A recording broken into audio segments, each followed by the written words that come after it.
Bible చరిత్రలో 5 సార్వత్రిక ప్రకటనలు ప్రస్తావించబడ్డాయి.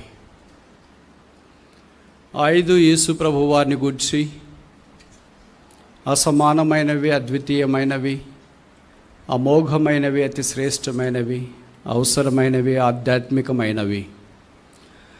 అందులో మొదటిది the herald of his birth, ఆయన పుట్టుకను గూర్చిన ప్రకటన. లూకాసు సువార్త 2:10-11.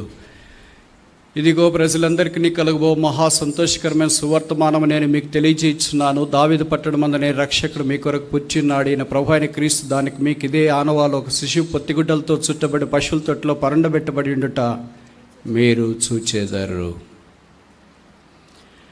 ప్రపంచ మానవ జాతికి మొదటి సార్వత్రికమైన ప్రకటన.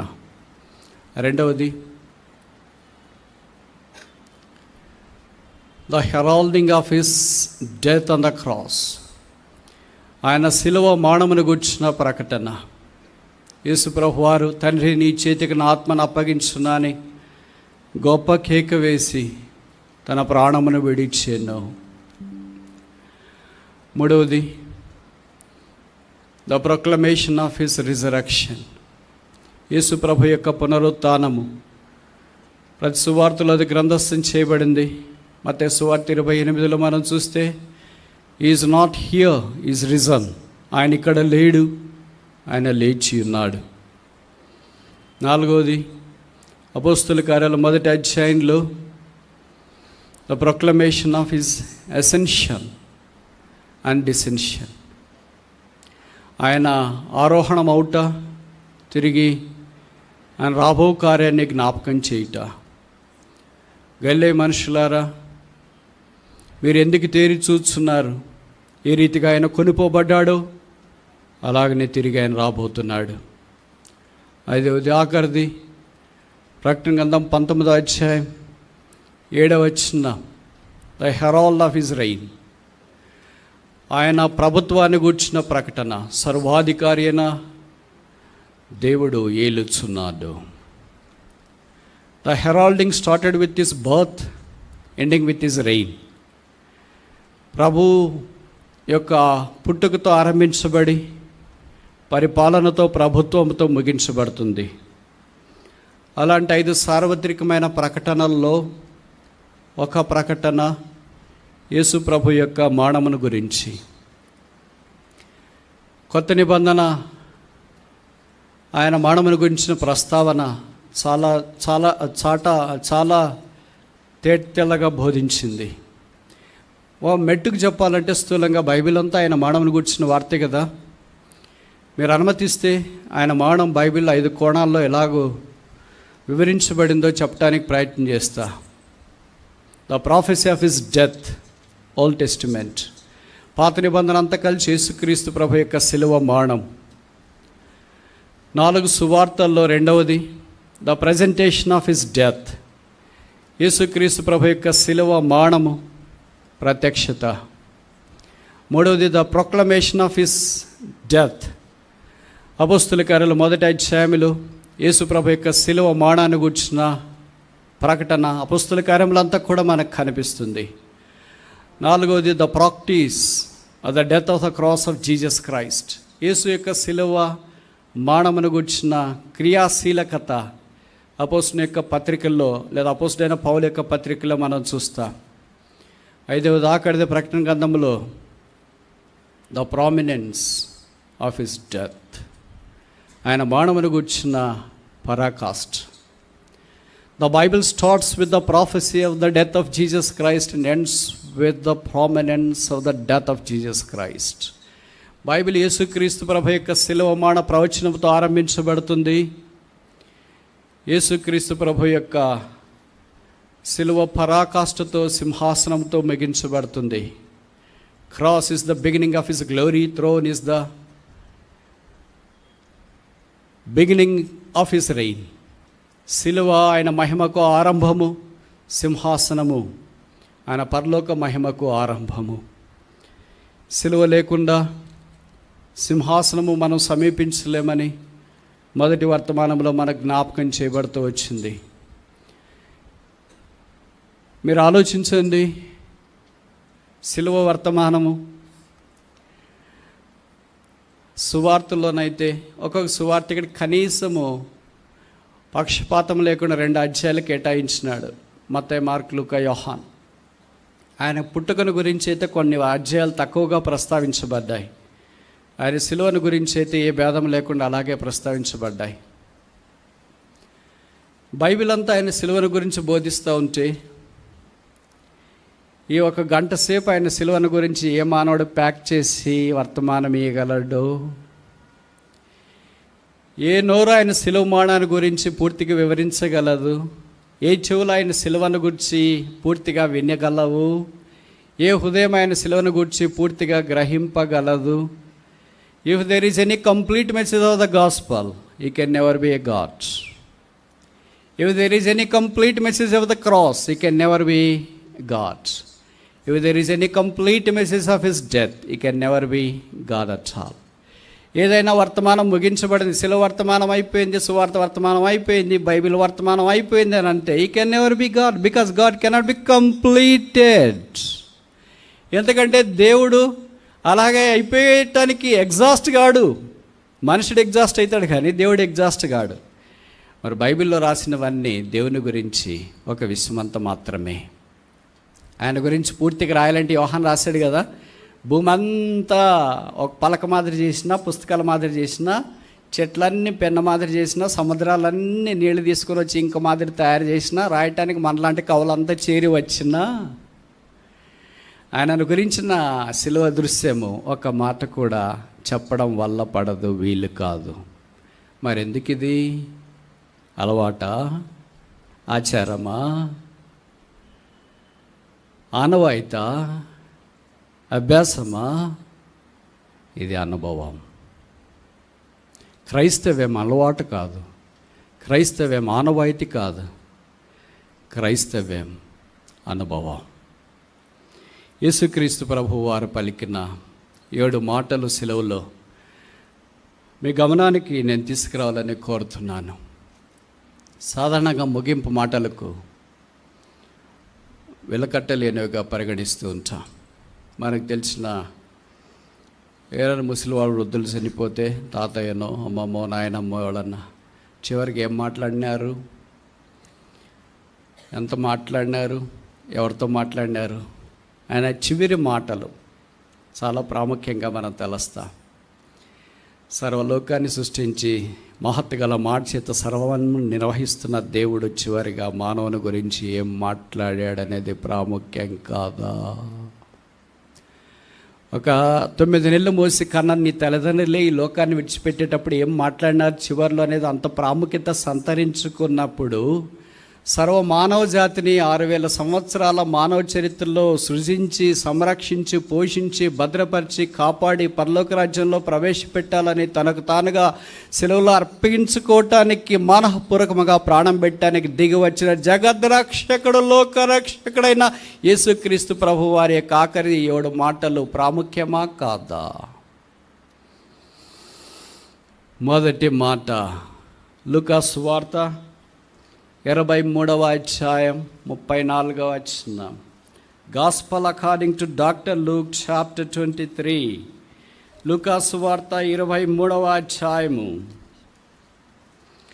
34వ వచనం. యేసు, తండ్రి వీరేమి చేయుచున్నారో వీరెరుగరు కనుక వీరిని క్షమించమని చెప్పెను. అది బహుశా గురువారం రాత్రి అయిండొచ్చు. యేసు ప్రభు వారిని సిలువ వేయటానికి శాస్త్రులు, పెద్దలు, పరిసయ్యులు, ప్రధాన యాజకులు, రోమీయులు, యూదులు అందరూ కలిసి మాకుమ్మడిగా పిలాతు దగ్గరికి, హేరోదు దగ్గరికి అటు ఇటు ఊగిసలాడి యేసును సిలువ వేయటానికి పిలాతు తీర్పిచ్చినట్లుగా బలవంత పెట్టారు. ఇది మనకే జ్ఞాపకం చేస్తుందంటే ఆ పిలాతు ఎలాగ బలవంత పెట్టాడు ఆ రాత్రి అనేది తెలియపరచబడుతుంది. మీరు చాలాసార్లు చూసింటారు కదా, లీగల్ ఇష్యూస్ ఏదైనా ఉన్నప్పుడు, ఒకవేళ మీ ఇంటికి సంబంధించో, మీ ప్లాట్కి సంబంధించో, మీ పొలానికి సంబంధించో, మీ ఆస్తి తగాదాలు ఏదైనా ఉన్నప్పుడు, లేదా భార్యాభర్తలు గొడవలు ఉన్నప్పుడు మీరు కోర్టుకు పోతే, ఏ రోజైనా కోర్టు మీ విషయమై రాత్రికి రాత్రే కూర్చుకొని మీకు తీర్పు చెప్పింది ఎప్పుడైనా చూసారా, విన్నారా? 6000 సంవత్సరాల మానవ చరిత్రలో ఒక్కరోజు రాత్రికి రాత్రే నిర్దోషిని దోషిగా ప్రకటించింది ఒకే ఒక సందర్భమే. పార్లమెంట్ మీద దాడి చేసిన వారినైనా, రక్తసిక్తమయ్యేటట్లు బాంబుల దాడుల్లో పాలు పొందిన వారినైనా, మనుషులు కోసేవారినైనా, యుద్ధ భూమిలో మానవ జాతిని సంహరించడానికి పూనుకున్న నరహంతకులైనా, రాజద్రోహులైనా, దొంగలనైనా, దోపు చేసేవారినైనా తెలిసి కూడా వారి పక్షాన వాదించడానికి లాయర్లు నియమిస్తారు, నోటీసులు ఇస్తారు, వాయిదాలు వేస్తారు. ఏళ్ల తరబడి జరుగుతూ ఉంటాయి కోర్టు కేసులు. కొన్నిసార్లు మధ్యలోనే వాళ్ళు చనిపోతూ ఉంటారు.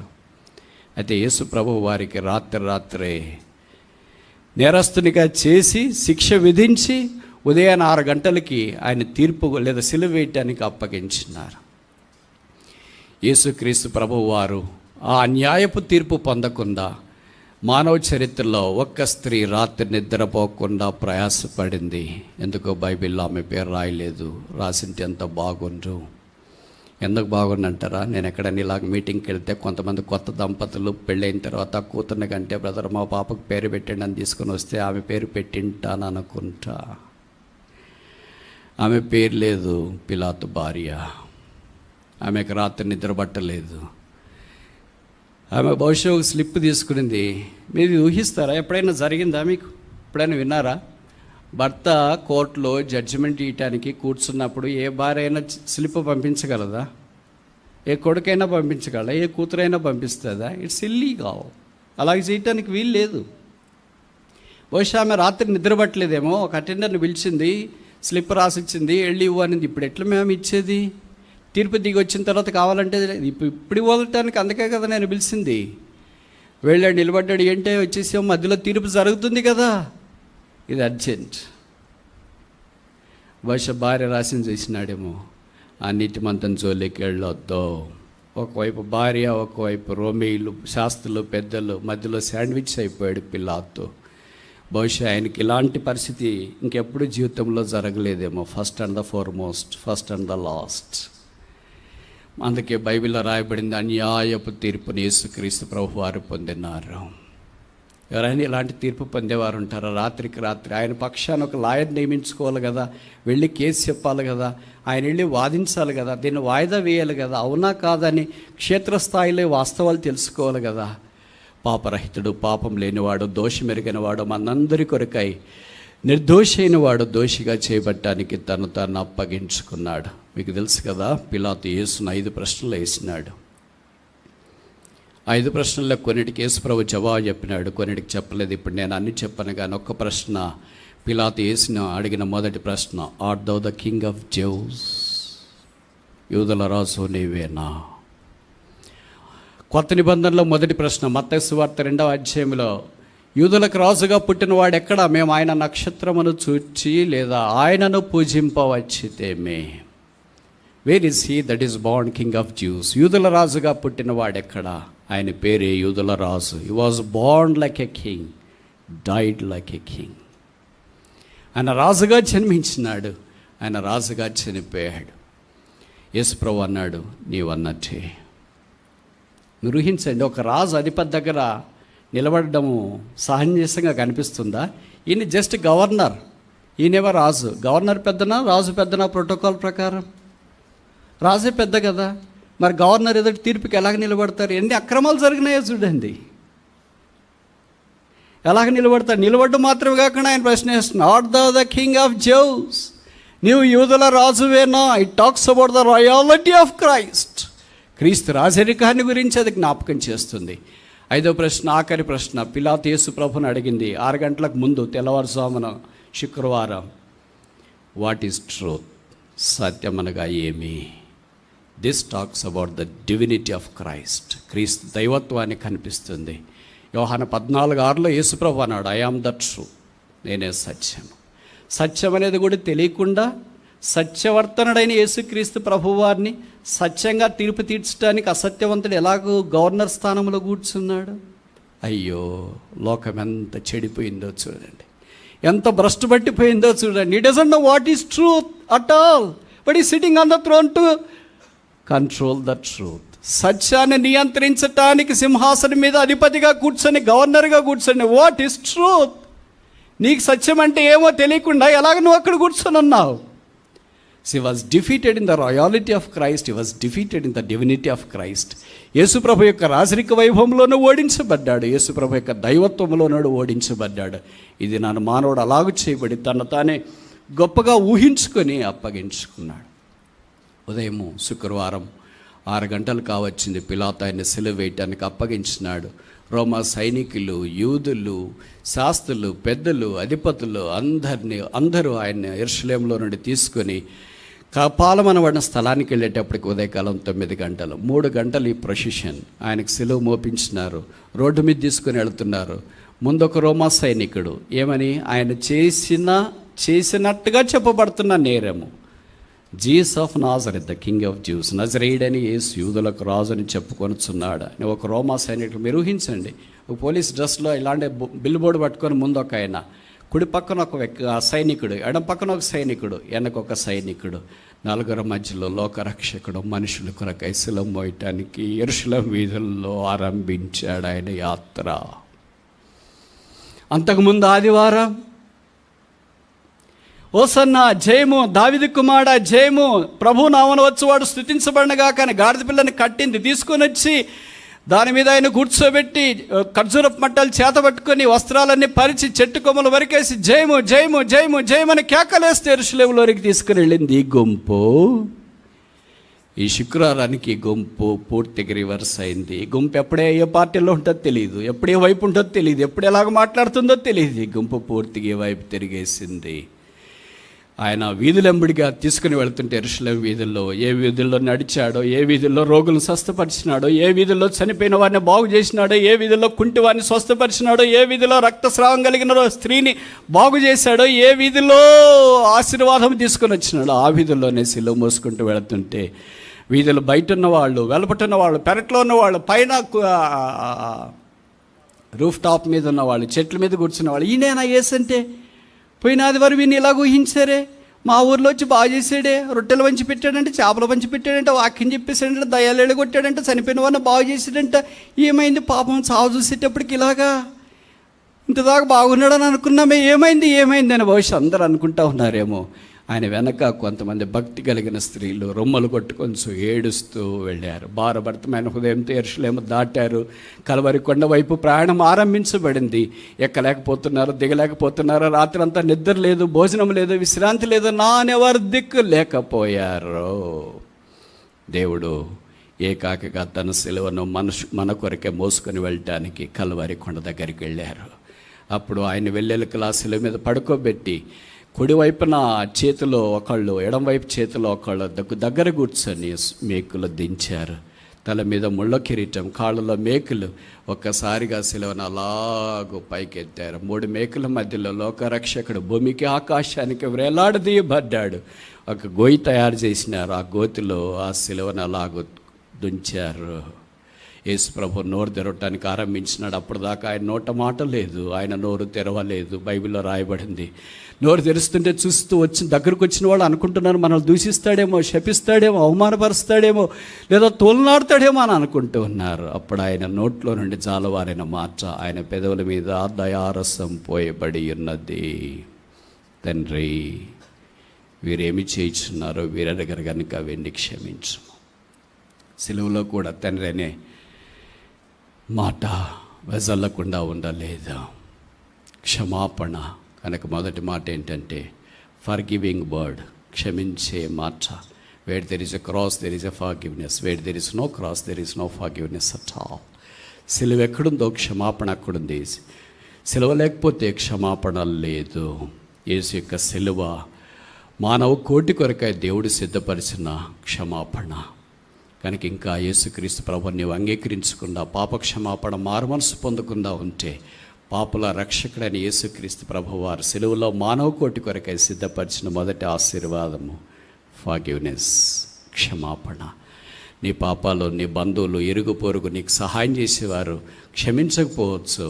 పాప క్షమాపణ అనుగ్రహించేవాడు ఒకే ఒక్కడే ఎందుకంటే ఒకే ఒక్కడే ప్రాణం పెట్టడానికి భూమి మీదకి దిగి వచ్చాడు. ఆయన యొక్క బలియాగమును బట్టి, ఆయన త్యాగాన్ని బట్టి, ఆయన సిలువను బట్టి మానవుని యొక్క జీవితానికి పాపక్షమాపణ దేవుడు ఉచితంగా అనుగ్రహించినాడు. భూమి మీద ఉన్న మనుషులు ఆ పాపక్షమాపాన్ని ఇవ్వలేరు. అది మార్కెట్లో దొరకదు, ఆన్లైన్లో దొరకదు. Flipkart, Amazon, name it any other markets, you will not get the forgiveness. Online, offline. కొట్లలో దొరకదు, డిమార్ట్లో లేదు, స్పెన్సర్లో లేదు, ఎక్కడా లేదు. Forgiveness is available at the cross. క్షమాపణ శిలువ దగ్గర ఆరంభమవుతుంది. ఇంకా యేసును అంగీకరించకపోతే ఈ మధ్యాహ్నము యేసు ప్రభు యొక్క శిలువ దగ్గరికి వచ్చి క్షమాపణ అనే వరాన్ని, భిక్షను, కృపావరాన్ని పొందాలని మనవి చేస్తూ ఉన్నాము. రెండవది లూకాసు వార్త 23:43. Luke chapter 23 verse 43. లూకాసు వార్త 23:43. అందుకు ఆయన వానితో, నేడు నీవు నాతో కూడా పరదైసులో ఉందవని నిశ్చయముగా నీతో చెప్పుచున్నానెనను. ఈ సంగతి మనకు పరిచయము. యేసుక్రీస్తు ప్రభు వారి కుడి వైపున ఎడం వైపున ఇద్దరు కరడుగట్టిన నేరస్తులు వేలాడదీయబడ్డారు. వారు అల్లంత దూరాన్ని ఆయనకు కనిపిస్తూ ఉన్నారు. ఈయన బాధ వారికి కనిపిస్తుంది, వారిని యేసు ప్రభు చూస్తున్నాడు. ఈయన మాటలు వారికి వినిపిస్తున్నాయి, వారి మాటలు యేసు ప్రభు వారికి కూడా వినిపిస్తున్నాయి. Very audible distance. ఇప్పుడు ఇద్దరు మొట్టమొదట కుడివైపు ఎడం వైపు ఉన్న ఇద్దరు దొంగలు ఆరంభంలో యేసును దూషించడానికి ఆరంభించినారు. కొద్దిసేపు తర్వాత కుడివైపున ఉన్న దొంగలో మార్పు వచ్చింది. ఆ మార్పును చూసి, యేసు నీవు నీ రాజ్యముతో వచ్చినప్పుడు నన్ను జ్ఞాపకం ఉంచుకో. యేసు సంబోధన ఎలాగుంది చూడండి. దొంగ నోట్లో రక్షకుడు అనే సంబోధన కూడా వస్తుందా?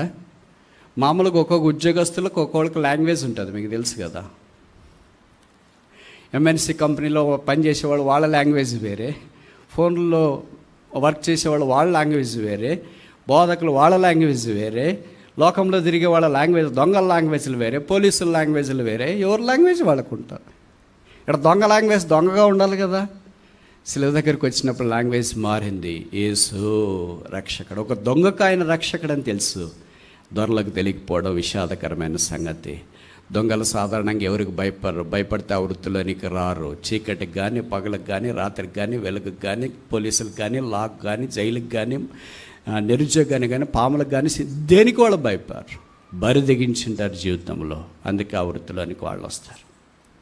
అలాంటి వాడు ఆఖరిలో ఒకే ఒక్కడికి భయపడ్డాడు. జీవితంలో నేను ఎవరికి భయపడలేదు, కానీ నేను నీకు భయపడుతున్నాను. కొరడాలు తీసుకొని వచ్చావని భయపడట్లేదు, కత్తి తీసుకొని వచ్చావని భయపడట్లేదు, గుదేలు తీసుకొని వచ్చావని భయపడట్లేదు. సిలువలో నా కొరకే రక్తం కారుస్తున్నా నేను భయపడుతున్నాను. యేసు ప్రభు యొక్క నోట్లో నుండి బయటకు వచ్చిన రెండవ మాట, నేడు నీవు నాతో కూడా పరదైసులో, today thou shalt be with me in paradise. దొంగల మధ్యలో ఉన్నవాడు ఇప్పుడు ఎవరి మధ్యలోకి వచ్చినాడు? దేవుడి దగ్గరికి వచ్చాడు. నాతో కూడా, దొంగలతో కూడా కాదు,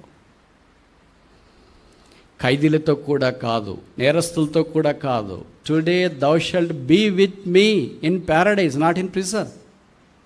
చెరసాలలో కాదు, పరదైసులో నీవు ఉంటావు. యేసుక్రీస్తు ప్రభువారు సిలువలో వేలాడదీయబడుతున్నప్పుడు మొదట సువార్త కరపత్రిక రాసింది ఎవరు? పిలాతు. మొదటి సువార్త కరపత్రిక క్యాప్షన్ ఏంటి? Jesus of Nazareth, the king of Jews. నజరేయుడని యేసు యూదులకు రాజు. మొదట సువార్త కరపత్రిక ఎన్ని భాషల్లో రాశారు? 3 భాషలు, ఎబ్రీ, గ్రీక్, రోమ్, లాటిన్ లాంగ్వేజ్లో రాశారు. ఎందుకంటే ఆ భాషలు మాట్లాడేవాళ్ళు అప్పుడు చాలా ఎక్కువ మంది పస్కా పండుగకి చేరి వస్తారు కనుక. ఆ మొదటి సువార్త కరపత్రిక పంచిపెట్టబడిన స్థలం ఎక్కడ? కపాలం అనబడే స్థలం, కల్వరి కొన దగ్గర. మొదట సువార్త కరపత్రిక స్వీకరించిన వారు ఎంతమంది? అనేకులు. మొదట సువార్త కరపత్రిక చదివిన వారు ఎంతమంది? అక్కడికి వచ్చిన గొప్ప జన సమూహం. మొదట సువార్త కరపత్రిక హృదయాన్ని మార్చింది ఎంతమందికి? ఒకే ఒక్కడికి. పేరు రాయలేదు గొడవైపునున్న దొంగకు. ఆయన పేరు కూడా రాసింటే ఎంత బాగుండు. బరబ్బ పేరు రాసినారు. ఎందుకో? వరబ్బ పేరు రాయకపోయినా మన కుడివైపున ఉన్న దొంగ మనోడి పేరు రాసింటే ఎంతమంది పెట్టింటాము. సిలువ దొంగని పరలోక రాజ్యంలో ప్రవేశపెట్టేటట్లుగా చేస్తుంది. సిలువ ద్రోహులను, చీకటిలో ఉన్నవారిని, బంధకాల్లో ఉన్నవారిని దేవుని యొక్క రాజ్యంలో ప్రవేశపెట్టేటట్లుగా చేస్తుంది. Where there is a cross there is a paradise, where there is no cross there is no paradise at all. Outside the cross the whole thing is nothing but a prison. In the cross the whole thing is nothing but a paradise. అర్థమైందనుకుంటా. మూడవ మాట,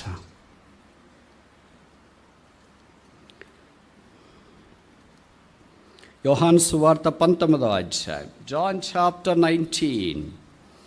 యోహాను సువార్త 19వ అధ్యాయం 26వ వచనం. John chapter 19 verse 26. యోహాను సువార్త 19:26. యేసు తన తల్లియు తాను ప్రేమించిన శిష్యుడు అంటే యోహాను దగ్గర నిలిచున్నాడు చూచి, అమ్మా ఇదిగో నీ కుమారుడని తన తల్లితో చెప్పెను. మొదటి మాటకు పేరు పెట్టాం, ఫర్గివింగ్ వర్డ్, క్షమించే మాట లేదా క్షమాపణ మాట. రెండవది ఫేవరింగ్ వర్డ్, మేలు చేసిన మాట. మూడవది ఇక్కడ మనం చూస్తాం ఫ్యామిలీ వర్డ్, కుటుంబ మాట. యేసుప్రభు వారు శిలువలో వేలాడదీయబడినప్పుడు వైధవ్యముతో ఉన్న తన తల్లిని అనాదిగా విడిచిపెట్టడం ఇష్టం లేదు. అలాగే బాధ్యతలు అప్పగించుకుని వెళ్ళిపోవడం ఇష్టం లేదు. సాధారణంగా సిలువ నేర్పే పాఠాల అసంఖ్యాకం. సిలువ దైవ మర్మం, సిలువ దేవుని సంకల్పం, సిలువ దేవుని ఆశీర్వాదం, సిలువ దేవుని యొక్క ఆధ్యాత్మిక జ్ఞానం. ఈ సిలువ నేర్పే పాఠాలు అనేకం మనకు కనిపిస్తున్నా సిలువ దగ్గర యేసుప్రభు యొక్క తల్లి, ఇంకా కొంతమంది స్త్రీలు అక్కడ ఉన్నారు. పురుషుల్లో ఒకే ఒక వ్యక్తి కనిపిస్తున్నాడు, ఆయన పేరే యోహాను సువార్తికుడు. యేసుప్రభు తన తల్లిని గురించిన బాధ్యత, పట్టింపు కలిగి ఉన్నాడు. చూడండి, మనం కష్టాల్లో ఉన్నప్పుడు, బాగున్నప్పుడే అనుకోండి, తల్లిదండ్రుల గురించి సాధారణంగా పట్టించుకో.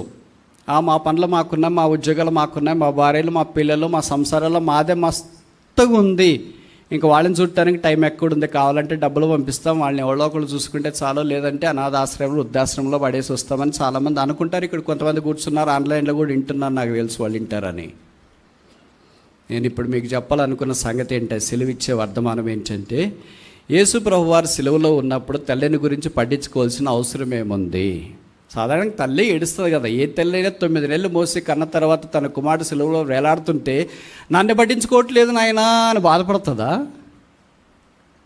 నీ మరణం బదులు నేను మరణించింటే బాగుండు అని అనుకుంటారు. సాధారణ తల్లిదండ్రులు అంతే కదా. చిన్న పిల్లలుగా ఉన్నప్పుడు వాళ్ళకి, చిన్న పిల్లలకు జ్వరం వస్తే, అయ్యో నీకు వచ్చే జ్వరం నాకు వచ్చింటే ఎంత బాగుండరా, నీ కష్టాలు నాకు వచ్చింటే ఎంత బాగుండరా, నువ్వు భరించలేకపోతున్నావు, దాంట్లో నుండి బయటపడలేకపోతున్నావు. తల్లిదండ్రులు తమ ప్రేమను అలాగే వ్యక్తం చేస్తున్నారే. లోకరక్షకుడు శిలువ మీద వేలాడుతున్నప్పుడు ఆయన గురించి తల్లి పట్టించుకోవటానికి బదులుగా తల్లిని గురించి ఆయన పట్టించుకుంటున్నాడు. మనం ఏమనుకుంటామంటే, మీరు పట్టించుకోవచ్చు కదా బ్రదర్ తల్లిదండ్రుల గురించి అంటే, అయ్యో మా కష్టాలు మాకు మస్తుగా ఉన్నాయండి, పిల్లలకి చదువు లేదు, ఉద్యోగాలు సెటిల్ కాలేదు, పెళ్ళిళ్ళు కాలేదు, మాకు షుగర్లు బీపీలు అన్నీ వచ్చినాయి, మేము కూర్చుంటే లేలేము, లేస్తే కూర్చోలేము, ఏం చేస్తాం, మా కుటుంబం అంతా ఇలాగ అయిపోయింది, మా పరిస్థితులు అన్నీ బాగా అయితే అప్పుడు మా అమ్మ నాన్నగారిని గురించి ఆలోచిస్తామండి అని అంటారు. మీ పరిస్థితుల్లో అలా కావటానికి కారణమేమో తెలుసా?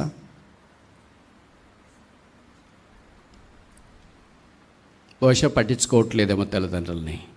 మీరేమనుకుంటున్నారంటే, మాకంతా కష్టాలు ఉన్నాయి కదా, ఇవి తీడితే మేము పట్టించుకుంటాం అనుకో. చిన్న లాజిక్ ఏం మిస్ అయ్యారంటే, వాళ్ళని పట్టించుకుంటే అవన్నీ తీరుతాయి.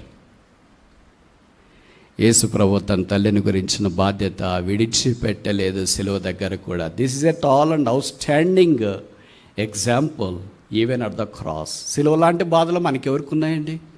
ఎవరికి లేవు. తన తల్లిని తాను మర్చిపోలేదు. ఫ్యామిలీ క్రై, ఫ్యామిలీ వర్డ్, తన కుటుంబాన్ని గురించి ఆయన హృదయంలో ఉన్న బాధ ఈ సువార్తలో మన గ్రంథస్థం చేయబడుతూ ఉంది. ఈ 3 మాటలు యేసు ప్రభు వారు సిలువలో మధ్యాహ్నం 12 గంటల దాకా, అంటే 9 గంటల నుండి 12 గంటల దాకా సిలువలో వెలుగులో పలికిన మాటలు. తర్వాత ఏమైంది? 3 గంటలు సూర్యుడు అదృశ్యమాయను, చీకటి వచ్చింది, ప్రపంచమంతా నిర్మానుష్యం అయిపోయింది. ఆ తర్వాత దాదాపు 3 గంటల ప్రాంతంలో ఆయన తిరిగి 4 మాటలు పలికి ఈ లోకాన్ని విడిచిపెట్టాడు. 4వ మాట చూస్తామా?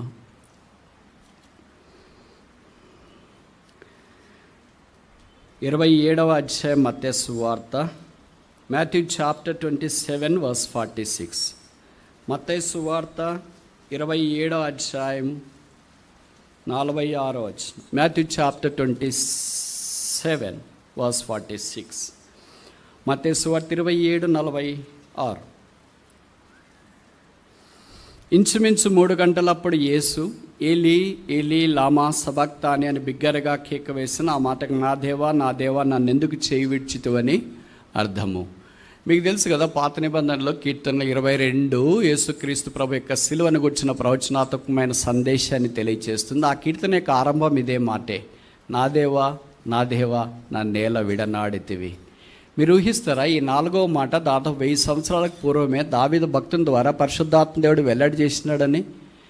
మీ నాన్నగారు ఏం మాట్లాడతారో మీరు ఊహిస్తారా? మీ అమ్మగారు ఏం మాట్లాడతారో మీరు ఊహిస్తారా? మీ కొడుకు ఏం మాట్లాడతారో ఊహిస్తారా? మీ తండ్రి ఏం మాట్లాడతారో ఊహిస్తారా? మీరు క్లాసుకు పోకముందు టీచర్ ఏం మాట్లాడతారో ఊహిస్తారా? మీరు ఊహించిన దానికి ఆపోజిట్గా జరుగుతుంది. హోంవర్క్ చేయలేదురా టీచర్ కొడతాడేమో తిడతాడేమో అని క్లాస్కి వెళ్తే పొరపాటును కూడా టీచర్ పట్టించుకోడు. విచిత్రం ఏంటంటే ఆ రోజు టీచర్ లీవ్ పెట్టింటాడు. ఇలాంటివి ఎన్నో జరుగుతుంటాయి. మనం ఒకటి అనుకుంటాం, అక్కడ ఒకటి అనుకుంటాం. మా నాన్న తిడతాడేమో, మా అమ్మ తిడతాడేమో, భర్త తిడతాడేమో, భార్య తిడతారేమో అనుకుంటాం. వాళ్ళు అన్నీ ఆ రోజు మర్చిపోయింటారు. ఈ రోజు ఏం తింటారు, అసలు ఏడకి గుర్తుంటుందిరా అంటే మనం పోతుంటేనే స్టార్ట్ చేస్తారు.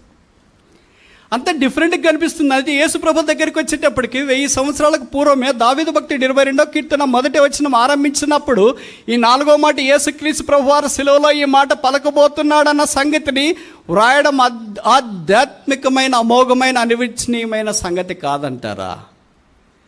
This one of the tallest examples of the holy scripture is knitted in all unison. ఐక్యతతో బైబిల్ ఎలాగ చక్కగా అల్లబడిందని తెలియచేయటానికి ఇది ఆధ్యాత్మికమైన రుజువు.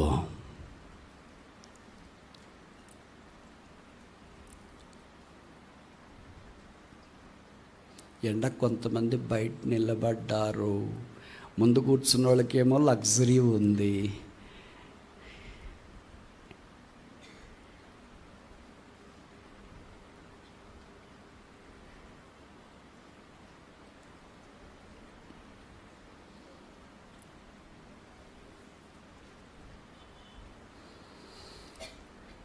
చూడండి, చాలాసార్లు మనం ముందుకు జరగమంటే జరిగినాంలే అనుకుంటాము. మనం మాట వినకపోతే ఎంతమందికి నష్టమే వెనక. మీకు వెనక కనపడదు కదా, నాకు కనిపిస్తుంది వెనక. వాళ్ళు పాపము ఎండలో నిలబడ్డము.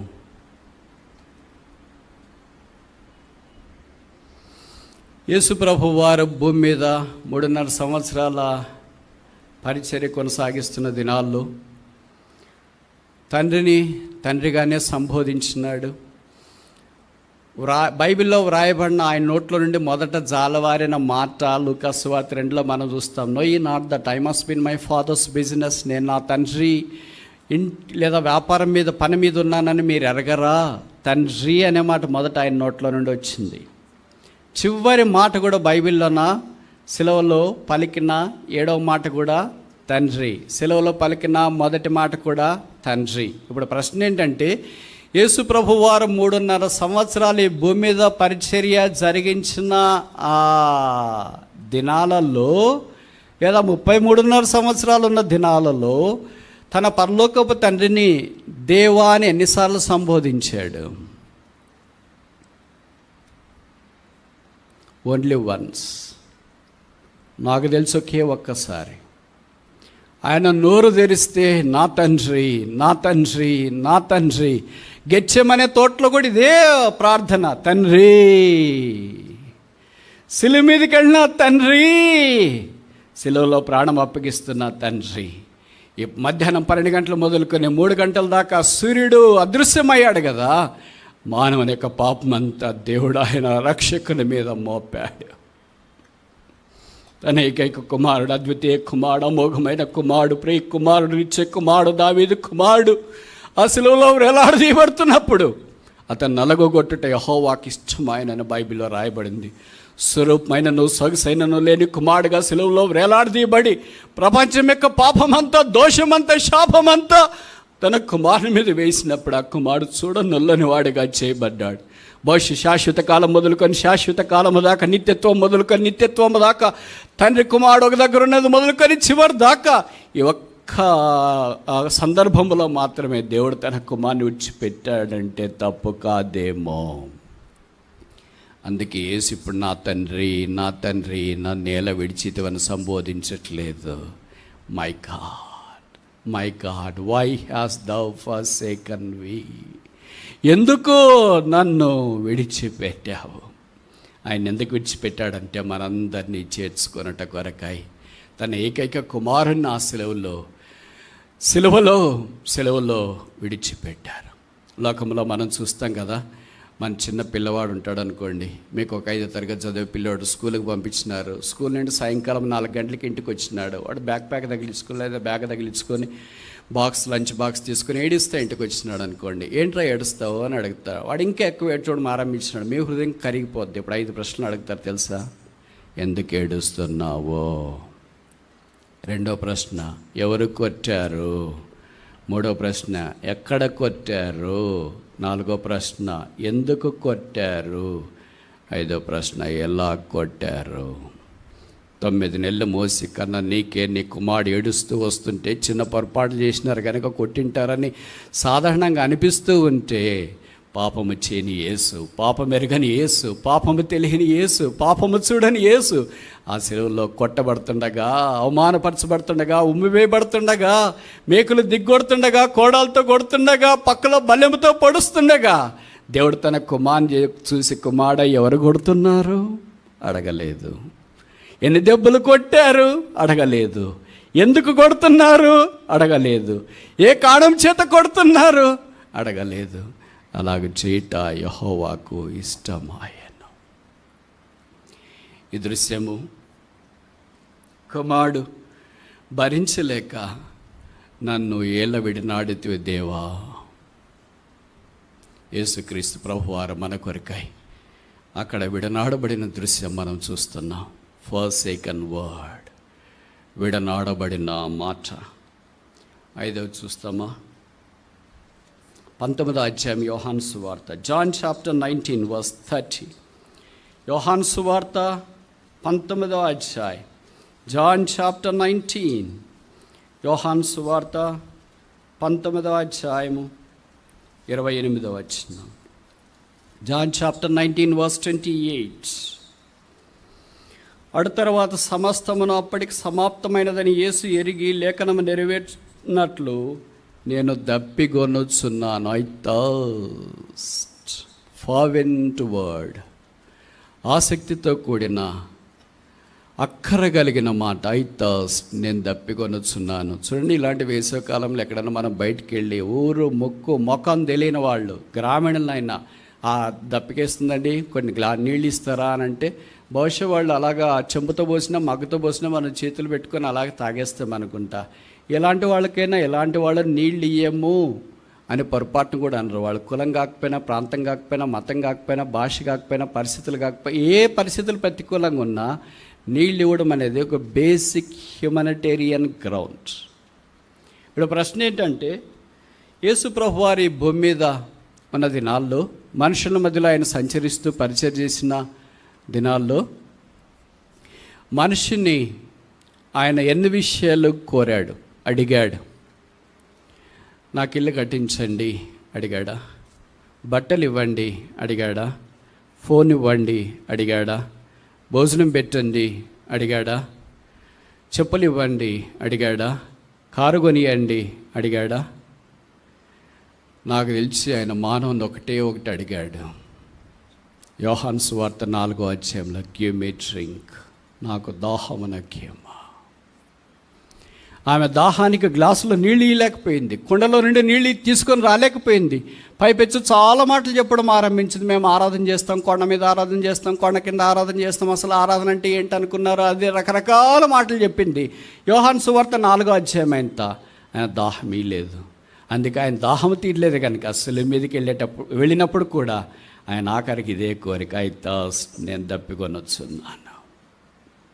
ఎవరు దప్పికొనింది? దారెంబడి పోయే బాటసారా? ఎవరు దప్పికొనింది? భిక్షగాడా? ఎవరు దప్పికొనింది? చేతగాని వ్యక్తి. ఎవరు దప్పికొనింది? భూమిని సముద్రాన్ని వేరు చేసింది. ఎవరు దప్పికొన్నది?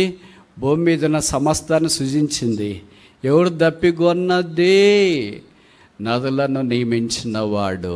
ప్రపంచంలోని అతి పెద్ద పొడవైన నది నైలు కావచ్చు, అమోజన్ కావచ్చు, దాన్ని నిర్మించిన దేవుడు అంటున్నాడు, నేను దప్పికొన్నాను. అమెరికాలోని మిసిసిపి, కొలరాడో నదులు నియమించిన దేవుడు అన్నాడు, నేను దప్పికొనుచున్నాను. యూరోప్లో ఉన్న రైనో నదిని నిర్మించిన దేవుడు అన్నాడు, నేను దప్పికొనుచున్నాను. చైనాలో ఎల్లే రివర్ నిర్మించిన దేవుడు అన్నాడు, నేను దప్పికొనుచున్నాను. ఇంకా భారతదేశంలో నదులు చెప్పలేవు, నేను దప్పికొనుచున్నాను. నదులారా రండి అంటే ఒక్క డ్రాప్ అలాగా ఆయన నోట్లో నుండి పడదండి. ఆకాశమా వర్షించదా? భూమికి ఆకాశానికి మధ్యలో వేలాడదీయబడిన దేవుడు మానవుని అడిగిన ఒకే ఒక కోరిక, ఐ థర్స్ట్, నేను దప్పికొనుచున్నాను. మీకు తెలుసో తెలీదు, గ్రామాల్లోన ఒకవేళ వాళ్ళు ఏదైనా కోడిని కానీ మేకని కానీ ఏదైనా కోస్తూ ఉంటే చివరిసారిగా దాన్ని ఏం చేస్తారంటే దాన్ని బాగా బోర్లు పెట్టేసి దాని నోట్లోకి ఒక గంట లేకపోతే ఒక చిన్న గ్లాస్ తీసుకొని నీళ్లు పోసిన తర్వాత అప్పుడు దాన్ని హలాల్ చేస్తే కోస్తారు. వధించబడిన జంతువు కూడా చివర్లో ఒక చుక్క నీళ్ళేసి కోస్తారే. లోకరక్షకుడు సమస్తాన్ని సృజించిన వానికి మానవ జాతి నీళ్ళు ఇయటానికి చేతులు రాలేదు. పైపెచ్చు ఆయనకు చిరక విషము లాంటిది ఆయన నోటికి తగిలించిన. మానవుడు ఎంత చెడ్డోడో చూడండి. This is the tall example how the humanism was lost in the society.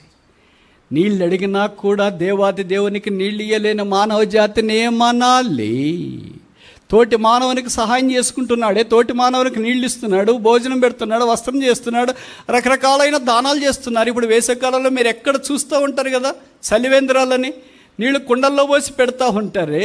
లోకరక్షకుడు నాకు నీళ్ళు ఇవ్వండి, నేను చనిపోతున్నాను, నేను దప్పికొంచున్నాను కదా, ఒక్కసారి ఒక గుట్టుక నీళ్ళు ఇవ్వండి అంటే ఇవ్వలేకపోయాడే.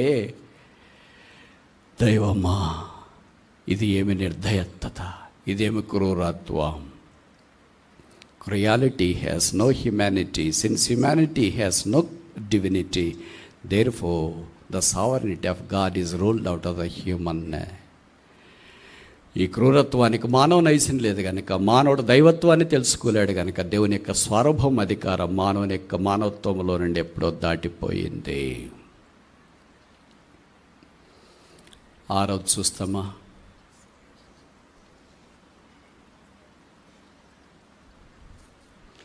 యోహాను సువార్త 19వ అధ్యాయం 30వ వచనం. John chapter 19 verse 30. యోహాను సువార్త 19:30. యోహాను సువార్త 19వ అధ్యాయం 30వ వచనం.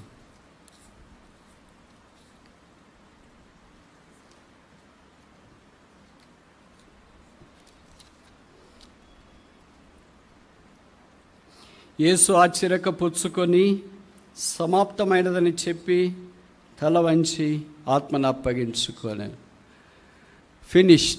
Finishing word, సమాప్తమైనది. దేవుడు మనుషుని కొరకు సిద్ధపరిచిన క్రైము చెల్లించుట సమాప్తం. టెటర్లోస్ టాయ్ మూల భాషలు అంటారు. Done, finished, machine completed.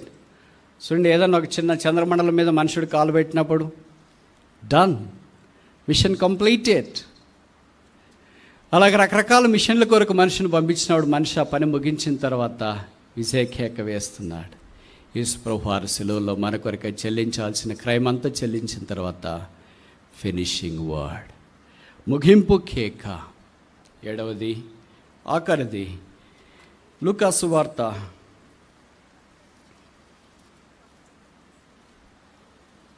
23వ అధ్యాయం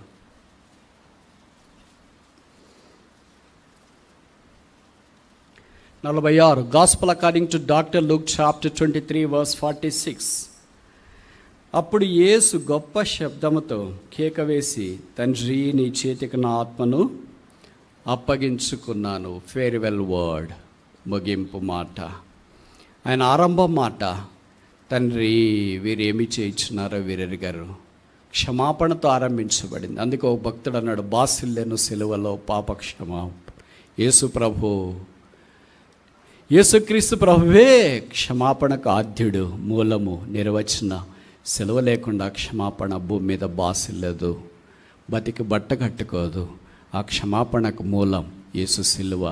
ఇప్పుడు చివరిలో కూడా తండ్రి నన్ను ఇంత కష్టపెట్టావు కదా తండ్రి అని ఆ పదము తొలగించుకుంటాను అనే మాట ఆయన నోట్లో రాలేదు. తండ్రి నీ చేతికి నా ఆత్మను అప్పగించుకొనుచున్నాను. ఇప్పుడు ఈ 7 పదాలు మనం చూసినప్పుడు, మొదటిది ఫర్గివింగ్ వర్డ్, క్షమాపణ మాట. రెండవది ఫేవరింగ్ వర్డ్, సహాయము చేసే మాట. మూడవది ఫ్యామిలీ వర్డ్, కుటుంబ మాట. నాలుగవది ఫర్సేకెన్ వర్డ్, విడవబడిన మాట. ఐదవది ఫర్వెంట్ వర్డ్, ఆసక్తితో కూడిన మాట. ఆరవది ఫినిషింగ్ వర్డ్, ముగింపు మాట. ఆఖరిది ఫేర్వెల్ వర్డ్, వీడ్కోలో మాట. యేసుప్రభు వారు సెలవులో మన కొరకై మానవ జాతికి గొప్ప వీడ్కోలు పలికినాడు. ఆయన ఈ భూమి మీదకి వచ్చినప్పుడు మానవుడు ఆయన్ని ఆహ్వానించలేదు. ఆయన ఈ లోకంలో నుండి వెళ్తున్నప్పుడు మానవుడు ఆయనకు వీడ్కోలు పలకలేడు. ఆయన ఏకాకగా ఈ భూమి మీదకి దిగి వచ్చినాడు, ఏకాక ఈ భూమి నుండి ఆయన పైకి వెళ్ళాడు. ఆ బైబిల్లో రాయబడింది, యేసు సిలువ ద్వారా రక్త ప్రవాహం పాపాత్ముడైన మానవుని కొరకు ఆయన చిందించి చనిపోయి సమాధి తిరిగి 3వ దినాన్ని లేచాడు. సిలువ కంటే అద్వితీయమైన ప్రేమ ఇంకేముంది? ఒక మనిషిని కొరకు ఒక మనుషుడు చనిపోవడం సహజమే, కానీ మనిషిని కొరకు దేవుడు చనిపోతాడా? చరిత్ర మనకేం తెలియజేస్తుందంటే, మనమందరము ఎందుకు పుట్టామో తెలుసా? We are all born to live, but only one person was born to die. మనమందరము బ్రతకటానికి పుట్టాం. యేసుప్రభు ఎందుకు పుట్టాడంటే చనిపోవటానికి పుట్టాడు. ఇది నేను చెప్పిన మాట కాదు, ఆయనే చెప్పాడు. మత్తయి సువార్త 16వ అధ్యాయం, మత్తయి సువార్త 16వ అధ్యాయం, మాథ్యూ చాప్టర్ 16, మత్తయి సువార్త 16వ అధ్యాయం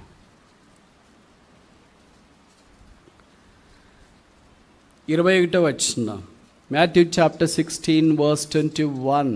మత్తయి 16:21. అప్పటి నుండి తాను యెరూషలేమునకు వెళ్ళి పెద్దల చేతను ప్రధాన యాజకుల చేతను శాస్త్రుల చేతను అనేక హింసలు పొంది చంపబడి 3వ దినమున లేచుట. చంపబడి అంటే సిలువేయబడి చంపబడి 3వ దినం లేచుట అగత్యమని యేసు తన శిష్యులకు తెలియచేయ మొదలు పెట్టక 6000 సంవత్సరాల మానవ చరిత్రలో మరణాన్ని గురించి మొట్టమొదట ముందుగా మాట్లాడేది ఒకే ఒక వ్యక్తే. మరణం అంటే భయం లేని ఒకే ఒక వ్యక్తి, ఆయన పేరే. ఆయన చంపబడి తిరిగి లేచుట అనే దాని గురించి బోధింప మొదలు పెట్టగా, కనుక ఆయన బోధలో మొదలేంటి? డెత్ ఆఫ్ హిస్ క్రాస్, సిలువ మరణం. ఆయన బోధ మొదలు ఇదే. మనుషుడేం మొదలు పెడుతున్నాడు? ఆయన కూడా మొదలు పెడతాడు కదా, ఆయన సన్నడేం కాదు కదా. కానీ ఆయన మొదలుపెట్టేది ఏంటి? అలాగుందంటే మార్క్స్ వార్త 14వ అధ్యాయం 71, మార్క్ చాప్టర్ 14 verse 71. మార్క్స్ వార్త 14వ అధ్యాయం 71, మార్క్ చాప్టర్ 14 verse 71. అందుకతడు మీరు చెప్పుచున్న మనుషుని నేను ఎరగను. అందుకతడు అంటే పేతురు. ఎరగనని చెప్పి శపించుకొనుటకును ఒట్టు పెట్టుకొనుటకును మొదలు పెట్టాను. మన మొదలు ఎలాగుంది? దేవుడు మొదలు ఎలాగుంది? God's beginning starts with the death, man's beginning starts with the denial. Man is centred around the denial of God and God is centred around his death.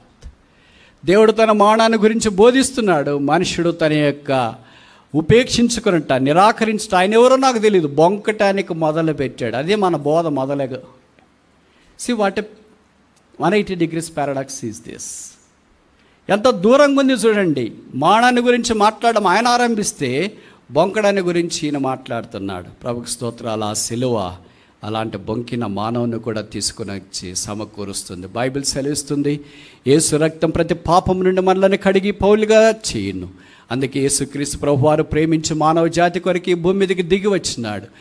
ఆయన దాదాపు 12 గంటలు మొదలుకొని మధ్యాహ్నం 3 గంటల దాకా చీకట్లో సిలువలో వేలాడాడు. వెలుగైన యేసుక్రీస్తు ప్రభువారు ఆ సిలువ మీద వేలాడుతుండగా భూమికి ఆకాశానికి మధ్యలో వేలాడదీయబడి, మేకల మధ్యలో వేలాడదీయబడి ఉండగా దేవుడు, దేవదూతలు, పరలోక సైన్య సమూహము, పితరులు, లోకము అందరూ చూస్తుండగా సూర్యుడు అనుకున్నాడు, నన్ను 4వ దినాన్ని చేసిన నా రక్షకుడే భూమికి ఆకాశానికి మధ్యలో ఇలా వేలాడదీయబడి ఉంటే నేను చూడలేను అని కళ్ళ మూసుకున్నాడు. మనకు తెలుసు కదా, కొన్నిసార్లు మనం చూడలేని కళ్ళు మూసుకొని ఉంటాం. రోడ్డమ్మడు పోతుంటాం అనుకో, చిన్న యాక్సిడెంట్ జరిగింది, భార్య భర్తలు పోతుంటారు అనుకో, ఎవరో పోయి పడిపోయింటారు, భర్త ఏమో చూడటానికి పోతుంటాడా, ఎందుకు చూస్తే ఇక్కడ ఎందుకని చూస్తే మళ్ళీ అదే భయం వేస్తుందేమో, చూడలేము కొన్ని సంగతులు, అది మనకు వీలు కాదు. అందుకే సూర్యుడు అన్నాడు, మనుషులు చూస్తారేమో కానీ నేను చూడలేను.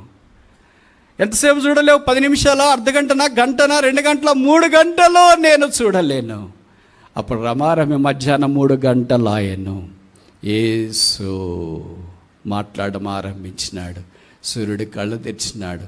లోకమంతటి మీదకి యేసు ప్రభు యొక్క మరణము జీవాన్ని తీసుకుని వచ్చింది. ఈ మధ్యాహ్నము ఆ లోక రక్షకుడు చిందించిన రక్తం ద్వారా కలిగే పాపక్షమాపణ మారమనస్సు వద్దా ఎదకువరు ఈ చెప్పు ముగిస్తా.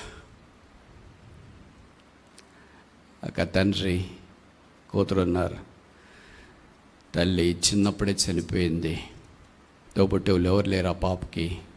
అందుకే వాళ్ళ నాన్నగారు ఆ కూతురుని చూస్తూ 2వ వివాహం చేసుకోకుండా అలాగే ఉండిపోయాడు. ఆ కూతురికి తల్లి లేని లోటు, సిబ్లింగ్స్, తోబుట్టువులు లేని లోటు రానియకూడదని ఏది అడిగినా అది క్షణాల్లో సమకూర్చేవాడు. రోజులు గడిచినాయి. ఇంక తర్వాత యూజువల్ డిగ్రీ చెప్తా, బీటెక్ కూతురు వచ్చింది. మంచి కాలేజీలో చేర్పించినాడు. రోజు కాలేజీకి వెళ్ళి వస్తుంది. నాన్నగారిని బాగా చూసుకుంటుంది. నాన్న వాళ్ళ కూతుర్ని బాగా చూసుకుంటున్నాడు. అలాగే ఫస్ట్ ఇయర్లో ఉన్నట్లు, ఫస్ట్ సెమ్లో ఉన్నట్లు, 3rd, 4th సెమ్లో ఉండం కదా, పూర్తిగా మారిపోతాం కదా, మనకు బాగా తెలుసు కదా బీటెక్ అంటే. ఇప్పుడు జరిగిపోయిన సంగతి ఏంటంటే సెమిస్టర్స్ ప్రోగ్రెస్ అయ్యే కొలితే మారింది. ఒకరోజు వాళ్ళ నాన్నగారి దగ్గరికి వచ్చి అడిగింది, నాన్న నా బర్త్డే వస్తుంది కదా, ఏమి ఇస్తావని. నువ్వు ఏదైనా అడుగు బిడ్డ, నేను నీకు ఇస్తాను అని చెప్పాడు. సరే అడుగుతాను డాడీ అని చెప్పింది. సరే అడుగు, నాకు యాపిల్ ఐఫోన్ కావాలా, ఇస్తాను కానీ కొంత టైం నాకు. సరే డాడీ అనింది. ఇంకొక సెమిస్టర్కి వచ్చిన తర్వాత, డాడీ అందరు ల్యాప్టాప్స్ వాడుతున్నారు, నాకు ల్యాప్టాప్ లేదు, నాకేమి ఇస్తావు డాడీ అనింది. ఏం కావాలో అడుగు అని. నాకు యాపిల్ ల్యాప్టాప్ కావాలా అనింది. ఇస్తాను కానీ కొద్దిగా టైం ఇవ్వు అన్నాడు. తర్వాత ఇంకొన్ని రోజులు గడిచింది. భవిష్యత్ 3rd sem project work. Daddy అందరూ అట్టా ఇట్ట వెళ్తున్నారు బండ్ల మీద, నాకు కూడా ఒక స్కూటీ కొనిస్తే బాగుంటుంది కదా అని. కొనిస్తాను కానీ నాకు టైం ఇవ్వు అన్నాడు. చీ డాడీ, ఎప్పుడు నువ్వు అలాగే అంటావు? మా మమ్మీ ఉంటే ఇట్లా నిండేది కదా, మా తమ్ముడో మా అన్న ఉంటే ఇట్లా నిండేవారు కాదు. ఇప్పుడు చూడు ఎవరు లేని లోటు అంతా బాగా కనిపించేటట్లు చేస్తున్నావు. నేను మొబైల్ ఫోన్ అడిగితే తర్వాత ఇస్తాను చూస్తాను అన్నావు, ల్యాప్టాప్ అడిగితే తర్వాత అన్నావు, స్కూటీ అడిగితే తర్వాత అన్నావు, డ్రెస్సులు అంటే అన్ని తర్వాత అన్నావు. ఏంటో డాడీ ప్రేమ అంతా తగ్గిపోయింది, నేనంటే నీకు ఇష్టం లేదు, నేను అడిగినప్పుడు నువ్వు ఇట్లేదు, నువ్వు ఎప్పుడు కావాలన్నప్పుడు ఇస్తే నాకేం లాభం ఉంది, కనుక ఏంటో నువ్వు అంటే నాకు అంత ప్రేమ రావట్లేదు అని ఉన్నట్టుండి నేను ఇంకా రేపటి నుండి క్లాసులకు వెళ్ళానని వెళ్ళి తన రూమ్లో గదిలో బోల్ట్ వేసుకొని పడుకొనింది. మొదటి రోజు వచ్చింది. నాన్నగారు వెళ్ళారు, తలుపు తట్టాడు. అమ్మ భోజనానికి టైం అవుతుంది రా, భోజనం చేస్తూ శబ్దం లేదు. తర్వాత సాయంకాలం వెళ్ళాడు. అమ్మ రాత్రి భోజనానికి టైం అవుతుంది రా అంటే శబ్దం లేదు. ఆ రాత్రి నాన్నకి నిద్ర పట్టలేదు. ఉదయకాలం తిరిగి కూతుర్ని టిఫిన్ లేపడానికి వెళ్ళాడు. కాలేజీకి టైం అవుతుంది లేపు అని అంటే, డాడీ కాలేజీకి వెళ్ళాలో లేదో నాకు తెలుసు, డోంట్ డిస్టర్బ్ మీ, నన్ను కలవరపెట్టొద్దు, డిస్టర్బ్ చేయొద్దు, వెళ్ళాలో లేదో నాకు తెలుసు అనుకుంది. అలాగే 2వ రోజు నాన్న తలుపు తడితే తలుపు తీయలేదు. 3వ రోజు వెళ్ళి నాన్న తలుపు తట్టాడు. తలుపు అలాగే తెలిసింది. నాన్న ముఖం చూసింది. డాడీ నీ ముఖం చూడలేకపోతున్నాను, నన్ను డిస్టర్బ్ చేయొద్దని తలుపు ఆయన ముఖం మీదే వేసింది. వెళ్ళి పండుకొనింది. 4వ రోజు అంటే 3వ రోజు రాత్రి బాగా నిద్ర పట్టింది. ఉదయం ఎందుకో లేయాలని అనిపించింది. లేచింది, టైం వంక చూసింది. దాదాపు 9 కావస్తుంది. కాలేజీకి వెళ్ళాలి. 9 అయిందేంటి, మా నాన్న 8కి లేపేవాడేంటి, ఏం లేపలేదో. కథ కట్ చేస్తాం. తలుపు తీసుకునింది. నానున్న గది దగ్గరికి వచ్చింది. నాన్న గదిలో పడుకున్నాడు. తలుపు తెరిచింది. వెళ్ళి నాన్నని కదిలించింది. నాన్న నన్ను ఎందుకు లేపలేదు 8 గంటలకి? కాలేజీకి వెళ్ళాలి కదా, రోజు లేపేవాడివి కదా, ఈరోజు ఎందుకు లేపలేదు? నాన్న దేహం చల్లగుంది, కాళ్ళు పట్టుకునింది చల్లగుంది, చేతులు పట్టుకునింది చల్లగుంది, అటు ఇటు కదిపింది, కదలట్లేదు. తను జోబి చెక్ చేసింది, జోబిలో ఒక ఉత్తరం ఉంది. ఉత్తరంలో ఇలాగ రాసిన: ప్రేమైన నా కూతురికి నీ కన్న తండ్రి రాయి ఉత్తరమేమనగా, మీ అమ్మ నేను చాలా ఆనందంగా దాంపత్య జీవితం గడుపుతున్న దినాల్లో దేవుడు నిన్ను మాకు బహుమానంగా ఇచ్చినాడు. నేను చక్కగా పెంచుకుంటున్నాను. దురదృష్టవశాత్తు మీ అమ్మాయి లోకాన్ని విడిచింది. నీ బాధ్యతలు క్షేమాలన్నీ నేనే చూసుకోవడం ఆరంభించినాను. నీకు చిన్న చిన్న పనులు కూడా నేనే చేశాను. నువ్వు పడిపోయినా, లేవనెత్తిన, అవసరమైన బట్టలు ఇచ్చిన, భోజనం తయారు చేసిన అన్నీ నీ కొరకు పెట్టాను. మీ అమ్మ లేని లోటు నీలో కనపడకూడదని నిన్ను ప్రేమతో మురిపెంగా ఎత్తుకొని ముద్దు పెట్టుకొని చక్కగా ఇన్ని రోజులు నడిపించాను. కాలేజీలో చేర్పించినాను, చదివిపించినాను. నీకు తోబుట్టువులు లేరు కాదు కదా, ఆ లోటు కూడా నేనే తీర్చాలనుకున్నాను. నీకు అక్కరగలిగినవన్నీ నేను బీటెక్ దాకా నువ్వు అడిగిన వెంటనే తీసుకుని వచ్చాను. కానీ బీటెక్లో మాత్రం నువ్వు అడిగిన వెంటనే నేను తీసుకురాలేదు.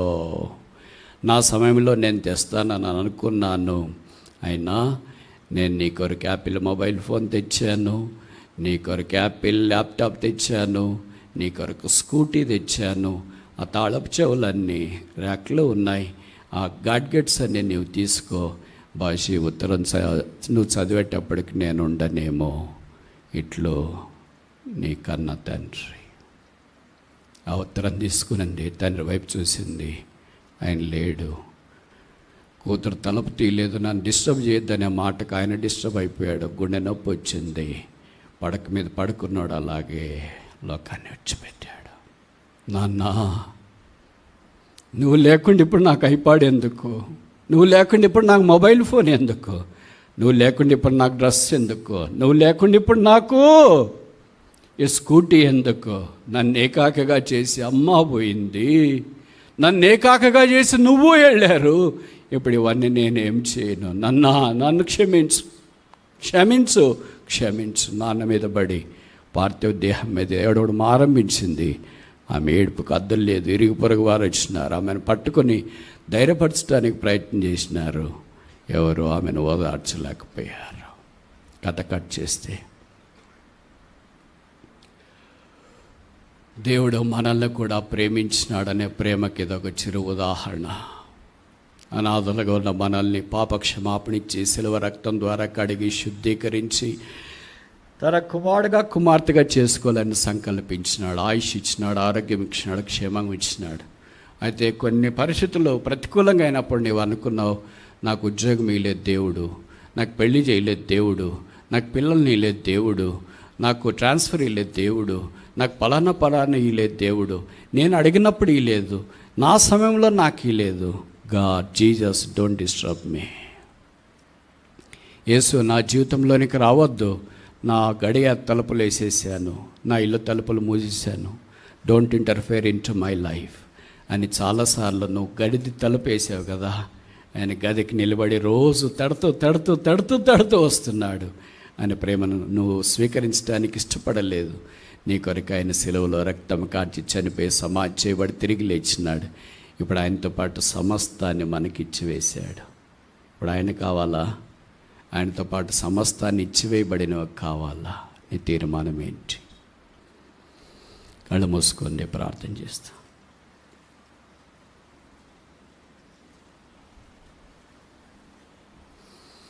మానవ జీవితం తాత్కాలికమైంది, క్షణికమైంది. లోకంలో అక్కర్లు కావాలని, తీర్చబడాలని యేసుప్రభు దగ్గరికి వచ్చి చాలాసార్లు నువ్వు అడిగావు. యేసు నాకు ఉద్యోగమే, యేసు నాకు చదువు, యేసు నాకు పెళ్ళి, యేసు నాకు పలానా చెయ్యి. ఆయన నీ సమయంలో చేయలేదు, అందుకని నువ్వు ఆయాసపడ్డావు, నీకు ఇబ్బంది అనిపించింది. ఆయన సమయంలో చేయలేని ఆయన అనుకున్నాడు. ఆయనకి సమయాన్ని ఇవ్వలేదు, ఆయన హృదయాన్ని ఇవ్వలేదు, ఆయన లోపల ప్రవేశించలేదు.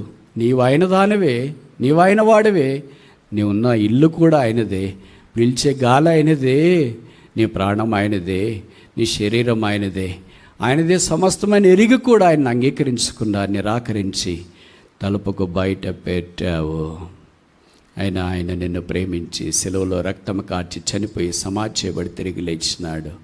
దుఃఖంలో ఉన్నావా, వేదనలో ఉన్నావా, కృంగిపోయి ఉన్నావా, ఆయాసంతో ఉన్నావా, అక్కర్లు కావాలని ప్రాధేయపడుతున్నావా, ఆందోళనతో ఉన్నావా, కలవరంతో ఉన్నావా, తృష్ణతో ఉన్నావా, నిరీక్షణ లేకుండా ఉన్నావా, సమస్యలతో ఉన్నావా, బంధకాల్లో ఉన్నావా, ఎవరో స్నేహితులు మొదటిసారి నిన్ను ఇక్కడికి తెచ్చారా, నీకు ప్రియమైన వారు బహుశా ఆహ్వానించింటే నీవు ఇక్కడికి వచ్చినావా, నీవెవరివైనా కావచ్చు. యేసు ప్రభు నామమున మేమేమైనా అందరినీ సాదరంగా ఆహ్వానిస్తున్నా.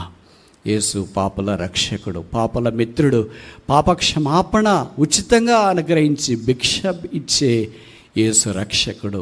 యేసునందు సమాధానం, యేసునందు నెమ్మది, యేసునందు పాపక్షమాపణ, యేసునందు మారు మనస్సు, యేసునందు పరలోకం, యేసునందు జీవితం మార్చబడ్డా ఆ యేసు నీవు అంగీకరించాలని కోరితే, యేసు ప్రభువా నేను పాపిని, నా పాపాలు క్షమించు, నా హృదయంలోనికి రా, నా జీవితాన్ని నీవు మార్చు. యేసు నీ హృదయమందు ఒప్పుకొని రక్షకుడని నీ హృదయమందు విశ్వసించి నోటితో ఒప్పుకుంటే నీవు రక్షణ పొందుతావు. అలాగే ఎవరైనా తీర్మానం చేసింటే మేము మీ కొరకు ప్రార్థన చేయటానికి వీలుగా మీ కుడి చేతిని తలకు పైగా కనబడేటట్టు ఎత్తి ఉంచండి. ఇది రక్షణ కొరకైన పిలుపు, పాపక్షమాపణ కొరకైన పిలుపు. యేసును నిరాకరించి పర్వాలేదులే అనుకొని దూరం వెళ్ళటానికి ప్రయత్నం చేయొద్దు. ఇదే అనుకూల సమయం, ఇదే రక్షణ దినం. యేసు నిన్ను ప్రేమిస్తున్నాడు. ఆ యేసు నీకొద్దా, ఆ రక్షకుడు నీకొద్దా? డెసిషన్ కార్డ్స్ తీసుకోవటానికి బ్రదర్స్ సిస్టర్స్ రండి, వాలంటీర్స్. మీ దగ్గర కార్డులు వచ్చేదాకా మీ కుడి చేతిని తలకు పైగా కనబడేటట్టు ఎత్తి ఉంచండి. బహుశా మీరు మొదటిసారి ఇక్కడికి వచ్చినారేమో, మీకు తెలియకుండా ఎవరో తీసుకొని వచ్చినారేమో, లేదా ఎవరైనా ఆహ్వానించినారేమో, ఎవరైనా మీ కొరకు ప్రార్థన చేసి తోడుగా తెచ్చినారేమో. మీరు ఎవరైనా సరే కళ్ళు మూసుకోండి. అత్యవసరమైన పని ఉంటే తప్ప మిగతా వాళ్ళు దయచేసి లేవద్దని మనవి చేస్తున్నాం. దయచేసి కళ్ళు తెరవద్దు, అటు ఇటు చూడొద్దు. ఏమి ఇక్కడ వింత లేదు, ఎగ్జిబిషన్ ఏం లేదు, ఎప్పుడుండే మనుషులే కనుక ప్రార్థన చేస్తుండండి. ఇక్కడికి వచ్చి రక్షణ లేకుండా వచ్చిన వారు అలాగే ఖాళీగా దుఃఖముఖలై వెళ్ళిపోకుండా దొంగ చివరి క్షణంలో రక్షణ పొందినట్లు యేసు నన్ను జ్ఞాపకం చేసుకొని కేక వేసే పాపులు ఉండున్నట్లుగా ప్రార్థన చేయండి. ఎవరైనా అలాగున్నారా? ఎవరైనా మీ కుడి చేతిని తలకు పైగా కనబడేటట్టు ఎత్తి ఉంచండి. మీ కుడి చేతిని తలకు పైగా కనబడేటట్టు ఎత్తి ఉంచండి. యేసు ప్రభువా నేను పాపిని. కార్డు తీసుకునే వాళ్ళు ఛేదించండి, కార్డు తీసుకునే వాళ్ళు ఛేదించండి. యేసు నా పాపాలు క్షమించు, నా జీవితాన్ని చెయ్యి కనబడేటట్టు ఎత్తి ఉంచండి, చెయ్యి కనబడేటట్టు ఎత్తి ఉంచండి. మీరు కళ్ళు మూసుకొని మీ దగ్గర కార్డు తీసుకుని వస్తారు. మీరు కార్డు కొరకు కళ్ళు ఎత్తి చూడాల్సిన అవసరం లేదు. మీరు కార్డు కొరకు కళ్ళు ఎత్తి చూడని అవసరం లేకుండా కళ్ళు మూసుకొని ప్రార్థన చేస్తూ మీ కుడి చేతిని ఎత్తి ఉంచండి. మీ దగ్గర కార్డు తీసుకొని వస్తారు. సహోదరుడా, దేవుడు నీ పాపాలు క్షమించును గాక, నీ జీవితాన్ని మార్చును గాక, నిన్ను శాశ్వత శోభాత్సేమగా చేయనుగాక, నీ మీద వెలుగు ప్రకాశించును గాక, నీవు రక్షణార్థమైన వెలుగులోని కొత్తగాక, నీ దుఃఖ దినములు సమాప్తమగును గాక. ఆ షెడ్లో ఉన్నవాళ్ళు, వెనక్కి కూర్చున్న వాళ్ళు ఇక్కడండి. కార్డు తీసుకున్న వాళ్ళు ఛేదించండి, కార్డు తీసుకున్న వాళ్ళు ఛేదించండి. మిగతా వాళ్ళు కళ్ళు మూసుకోండి, కళ్ళు మూసుకోండి. ఆన్లైన్లో ఉన్నా, బయట ఉన్నా, హెబ్రోన్లో ఉన్నా, రోడ్డు మీద ఉన్నా, చెట్ల కింద ఉన్నా, కుర్చీలో కూర్చున్న మీరు ఎక్కడున్నా సరే, యేసుక్రీస్తు ప్రభు ప్రేమామయుడు, జాలి కనికరము వాత్సల్యత కలిగిన వాడు, సిలువలో మన కొరకే ప్రాణం పెట్టడానికి మానవుడిగా ఈ భూమి మీదకి దిగి వచ్చిన వాడు, 6 గంటలు సిలువలో ప్రాణముతో వేలాడదీయబడి యేసు చేతులు జాపి పిలుస్తున్నాడు. ఆ యేసు నిరాకరిస్తావా? యేసు ప్రభు ప్రేమ నీకొద్దా? యేసు ప్రభు యొక్క రక్త శక్తి వద్దా? యేసుక్రీస్తు క్షమాపణ వద్దా? మారు మనస్సు వద్దా? యేసుక్రీస్తు ప్రభు యొక్క ఆనందం, నెమ్మది, పరలోకం, వైభవం, ప్రకాశం, చెప్పనశక్యమును మహిమయుక్తమైన సంతోషం, జీవితం మార్చబడట, ఆశీర్వాదముగా మార్చబడట. యేసు యేసు యేసు. ఎవరైనా ఎక్కడైనా ఉన్నారా? ఎవరైనా దొంగ యేసును స్వీకరించినాడు. అది ఆయనకి ఆ రోజు గుడ్ ఫ్రైడే. నువ్వు యేసును స్వీకరించకుండా అలాగే ఉంటే నీకు ఇది బ్యాడ్ ఫ్రైడేనే, నీకేం గుడ్ ఫ్రైడే కాదు. యేసును నీవు స్వీకరించి పాప క్షమాపణ పొందటానికి ఇష్టపడి హృదయమంతరంగం తీర్మానం చేసుకుంటేనే నీకు ఇది గుడ్ ఫ్రైడే, లేకపోతే ఇది నీకేం గుడ్ ఫ్రైడే కాదు. ఇంకెవరైనా వెలపట బయట కూర్చున్న వాళ్ళు, మీ కుడి చేతిని తలకు పైగా కనబడేటట్టు ఉంచండి. తలకు పైగా. ఇంకెవరైనా ఎక్కడైనా ఉన్నారా? చివరిసారిగా అడుగుతున్నా, ఇంకెవరైనా ఎక్కడైనా ఉన్నారా? యేసు ప్రభువా, నా హృదయంలోనికి రా, నా పాపాలు క్షమించు, నా జీవితాన్ని మార్చు, నన్ను రక్షించు, నన్ను పరలోక రాజ్యంలో ప్రవేశపెట్టు. యేసు నన్ను జ్ఞాపకం చేసుకో, యేసు నన్ను జ్ఞాపకం చేసుకో. ఆక్రందించేవారు లేరా? ఆర్తధ్వం చేసేవారు లేరా? అంగలార్చేవారు లేరా? ఇలాంటి కేక వేసేవారు ఎవరైనా ఎక్కడైనా సోదరుడా, దేవుడు నీ పాపాలు క్షమించును గాక, నీ జీవితాన్ని మార్చును గాక, నీ చేయి పట్టుకున్నాను గాక, నేను ఆశీర్వదించును గాక, నీవు పరలోకంలో ప్రవేశింతువు గాక, నీ చీకటి వెలగవును గాక, నీ దుఃఖ దినములు సమాప్తమగును గాక, నీవు శాశ్వత శోభాతిశయముగా బహుతరములకు సంతోష కారణముగా ఉందువు గాక. ఇంకా ఎవరైనా ఎలాగొచ్చావు అలాగ వెళ్ళిపోవద్దు, పర్లేదులే అనుకోవద్దు, ఇది నాకు గదిలే అనుకోవద్దు, నాకు ఇంకా టైం ఉందిలే అని అనుకోవద్దు. మా అమ్మగారు నాన్నగారు సేవకులు, బోధకులు, ఎల్డర్స్, పలానా వాళ్ళ పిల్లోళ్ళని నాకెందుకు రక్షణ అని అనుకోవద్దు. నీకు కూడా కావాలా యేసు, నీకు కూడా కావాలి రక్షణ, నీకు కూడా కావాలి పరలోక రాజ్యం, నీకు కూడా సిలువ అవసరం. Where there is no cross there is no forgiveness. సిలువ లేకుండా క్షమాపణ లేదు. Where there is no cross there is no paradise. సిలువ లేకుండా పరదైసు లేదు. యేసునందు విశ్వాసం ఉంచి ఇంకెవరైనా యేసుక్రీస్తు ప్రభువును సొంత రక్షణగా స్వీకరించడానికి తీర్మానం చేసుకుని ప్రార్థన సహాయం కోరి మీ కుడి చేతిని తలకు పైగా కనబడేటట్టు ఎత్తి చూపిన మిమ్మును యేసు నామమున అభినందిస్తున్నాం. మీ తీర్మానాన్ని దేవుడు ఆమోదించి అంగీకరించి ఆశీర్వదించునుగాక. ప్రార్థన అయిపోయిన తర్వాత పాడుబడే సమయంలో మీకు ఇవ్వబడిన తీర్మాన కార్డు చివరి భాగంలో మీ పేరు, మీ పూర్తి అడ్రస్, మీకు ఇష్టమైతే, మీకు సమస్య లేదనుకుంటే మీ ఇంటి నంబరు, వీధి, ఈమెయిల్ ఐడి, ఫోన్ నంబరు పూర్తిగా రాసి కింద భాగాన్ని చించి బ్రదర్ సిస్టర్స్కి ఇవ్వండి. పై భాగాన్ని మీ దగ్గర ఉంచుకోనండి. మీరున్న స్థలాలకు వెళ్ళిన తర్వాత కార్డు పై భాగంలోని వాక్యాలు చదవండి. క్రమముగా బైబిల్ చదవండి. క్రమముగా యేసు ప్రభు గురించి ఇతరులకు సాక్ష్యం వేయండి. క్రమంగా యేసును ఆరాధించండి. క్రమంగా యేసు ప్రభు వారికి ప్రార్థన చేయండి. ఈ దినము మీ జీవితంలో నిజంగా గుడ్ ఫ్రైడే. యేసును అంగీకరించకుండా ఈ స్థలంలో కాలు పెట్టి పర్లేదులే అనుకొని యేసు ప్రభు యొక్క ప్రేమను గురించిన వర్తమానం కొన్ని మాటలు విని హృదయాన్ని కఠినం చేసుకొని సిలువ నిరాకరించి యేసు ప్రభు యొక్క రక్తాన్ని త్రోసివేసి ఇది నాకు అవసరం లేదని ఇక్కడి నుండి వెళుతూ ఉంటే ఇది నీకు నిజంగా బ్యాడ్ ఫ్రైడే అని తెలియచేయటానికి విచారిస్తున్నా. నీ రక్తాపరాధం నీ మీదే ఉందని తెలియచేయటానికి విచారిస్తున్నా. ప్రార్థన.